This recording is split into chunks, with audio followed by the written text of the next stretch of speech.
Okay, guys, so Unit 3 is going to have a lot of factoring in it. Today, 3.1 is basically going to be reviewed. We're going to be factoring using the GCF, what's called difference of two squares, and trinomials that don't have a number in front of the x squared, so trinomials by itself. Before we start, can anybody define factoring for me? What are we doing with factoring? So I multiply everything together, now I want you to factor it. So I want you to do what? It's not two equations because there's no equal sign, but we're going to be breaking it up. So what we're doing with factoring is we're really breaking up an expression. So let's just say we're breaking it apart.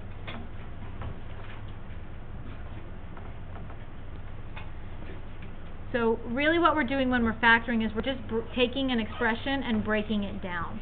Okay, simplifying means we're putting it all together. Factoring means we're taking it apart. Okay, so we just have examples today because we should have seen all of this before. So let's look at it.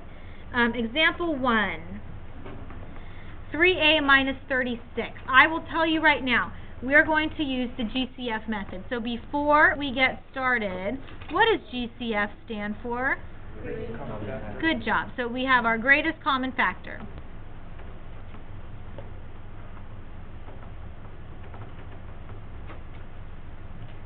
Greatest common factor means the biggest number that all the terms have in common. And when we factor using GCF, what we're doing is we're taking that out. So I want to take out the number that all of them have in common. So looking at 3a minus 36, what number is the greatest common factor here? 3. So when I take out the 3, that leaves me with what? A minus, well, 3 is also a factor of 36. So if I take a 3 out, what's left? 12. So what are we doing when we are factoring out a GCF? Dividing. So when we're factoring out a GCF, it's the same as dividing. Okay. A lot of students, when we do this bothers them that it's all broken up, and they say, okay, now we have to distribute, right? Why would I not distribute here? Because we just took it out. We're doing the opposite.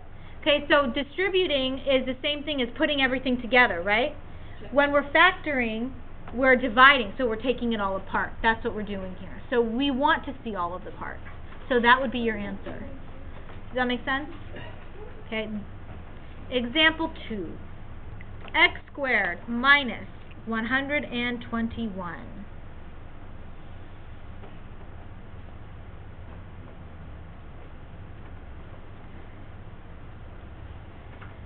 This is called a difference of two squares, and I abbreviate it. Okay, so it's a difference of two squares. Take a look at the problem, and let's think about why is it called a difference of two squares. Yeah, both of these, x squared and 121, are what we call perfect squares, right? You can take the square root of each one. And what else? If it's a difference of two squares. So we have two squares and, well, we'll just look at the problem first. What's being done to the two squares? They're being subtracted. So it means that we're taking two squares and we're subtracting them. The nice thing about using difference of two squares is we have a formula. So if I am giving you something that looks like x squared minus y squared, the way we factor that is we set up two sets of parentheses. One is addition and one is subtraction. And then do you guys remember what we do with these things? We take the square root. So what's the square root of x squared? X. So x goes first. What's the square root of y squared? Y. Okay, we will always use this formula and apply it to whatever difference of two squares we have. Okay, it does not matter if you put the the subtraction before the addition, that doesn't matter. So the order of these two things doesn't make a difference. What does make a difference is the order of the different factors. So whichever one comes first in the problem must come first when we factor it. Okay? Whichever one comes second must go second when you factor it. Okay? And that's only because of this subtraction right here, because order makes a difference in subtraction, right? So this is the reason why they have to be always in order. So using this, how would I apply that to this problem? Let's set up our two sets of parentheses. So every time I see a difference of two squares, I go straight to my two sets of parentheses, and I make one addition and one subtraction. And then I just take the square root of each one. So what's the square root of x squared? X. So put that in there. What's the square root of 121? 11. And that's your answer. So all we're doing is we're taking this thing that was already put together and we're breaking it apart. Alright, let's look at example 3. ax squared minus 2ax minus 15a. Alright, what's the first thing you notice about this problem? Diamond method. Anything else before we go into diamond method? They all have A's. What's that called, guys? Greatest common factor. One thing I want to tell you guys right now, and I need to make sure that everybody knows this. You always check for a GCF first. Always. Maybe we should write that down. Always check for a GCF first. There are so many different types of methods we can factor, but they won't work if there's a GCF still in there. So you always check for GCF first. Okay? So GCF comes first. Make sure you are always checking, and then you take it out. Then we check to see what other types of methods we have. Okay? So always check for GCF first. In example 3, we do have a GCF, and it's A. So let's factor out A. So if I take A out, that's going to leave me with x squared minus 2x minus 15. Okay, this A is kind of hanging out in front, and it's going to stay there for the rest of the time. Does anybody know what something like this is called? It's called a what? Trinomial. Why is it called a trinomial? Tri means 3. And look how many terms there are. 1, 2, 3. So this is a trinomial. And then who said diamond method earlier? Okay, you're going to use the diamond method on this. So let's write out the diamond method.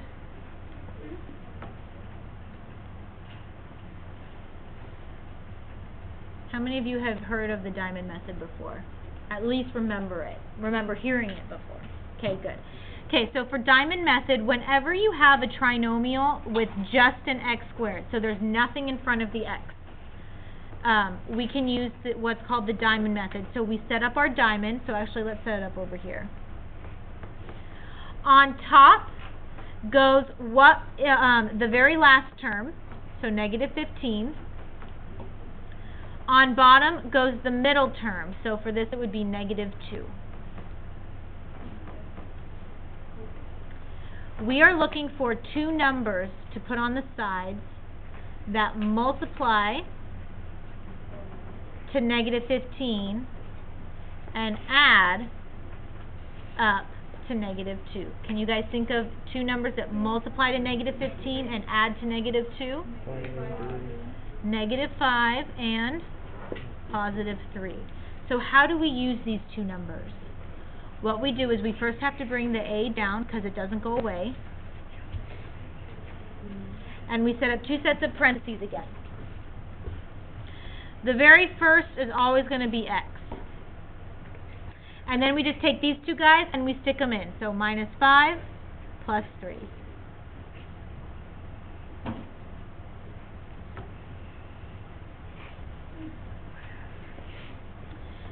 And that's your answer. Okay. One thing that I commonly see as a mistake is everybody is pretty comfortable using the diamond method, but if they had to factor something else out, a lot of times people forget to bring down that GCF. So make sure that if you ever take out a GCF, it stays stuck to everything else. That GCF never goes away. Okay, it stays there, so you always have to bring it down. Okay? All right, example 4.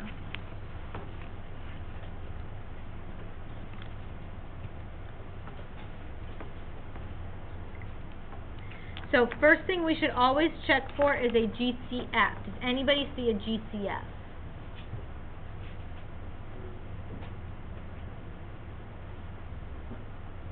Two. So let's factor out a 2. Factor out a 2 for me, and then I want to see what you get. Okay, so after you guys factored out a 2, what was left over? 9x squared plus minus 4y squared. Okay, look at it. Does this look factored all the way, or does it look like I can do something else? What can I do? Difference of 2 squares. Look at it. Is 9x squared a perfect square? Is 4y squared a perfect square? Yeah. Are they being subtracted? Yes. So let's bring that 2 down, and let's do a difference of 2 squares. So we have a plus and a minus. What's the square root of 9x squared? 3x. Good. What's the square root of 4y squared? 2y. Excellent.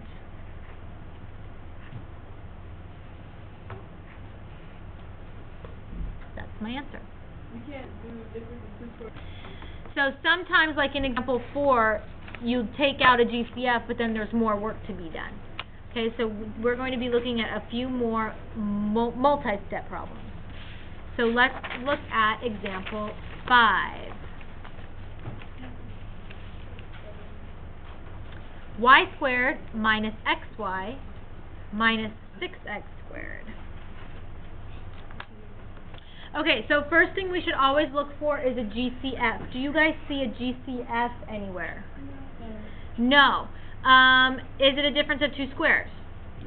No. Is it a trinomial? Yeah, it is, actually. So we're going to use the diamond method on this. And what I want you all to do is we're going to put that negative 6x squared on the top. And then because this y squared is already in front, you know, when we put our parentheses together, y is already taken care of. We don't have to worry about y right here, but we do still have to worry about that negative 1x.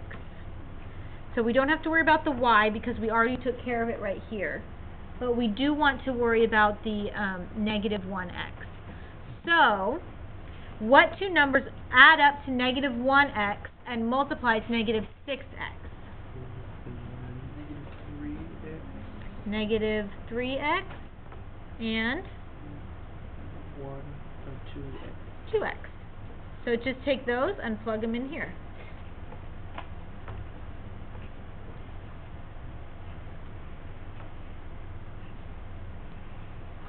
And that's your answer. Okay. Does it matter if you put, if the first one is the plus 2x or? Good question. It does not matter if negative 3x or plus 2x is first, because this is multiplication. That doesn't make a difference. Okay? Okay, example 6. Let's do these really quickly because I want you to have examples. 8x squared minus 32. First thing we should always look for is a GCF. Do you see one? 8. It's 8. Good.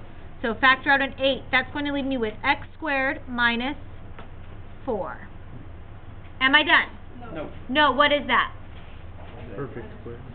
Difference of 2 squares. So we bring the 8 down, set up your difference of 2 squares. What's the square root of x squared? X. What's the square root of 4? 2. Now am I done? Yes. Yes.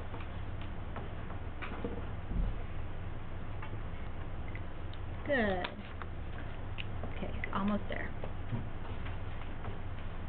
Example 7. 4x to the 4th minus 4y to the 4th.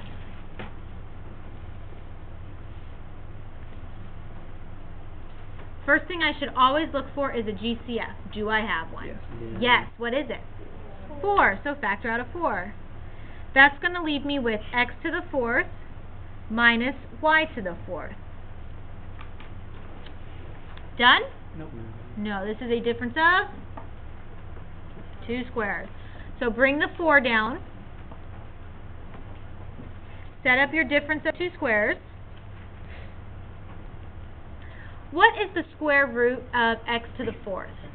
Good, x squared. So put in an x squared.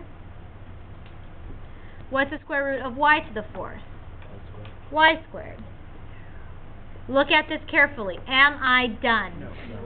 Why? There's still a difference of 2 squares right here. So this is still a difference of 2 squares. Right in here. Okay, so this is a difference of 2 squares. This is an x squared plus y squared. You cannot factor it. This is being added. That's not a difference. So we keep that. So 4 times x squared plus y squared, that stays. But then we have to break this guy down. So we set up 2 more parentheses, plus and minus. Square root of x squared, x. Square root of y squared, y. Now we are done. So box that whole thing.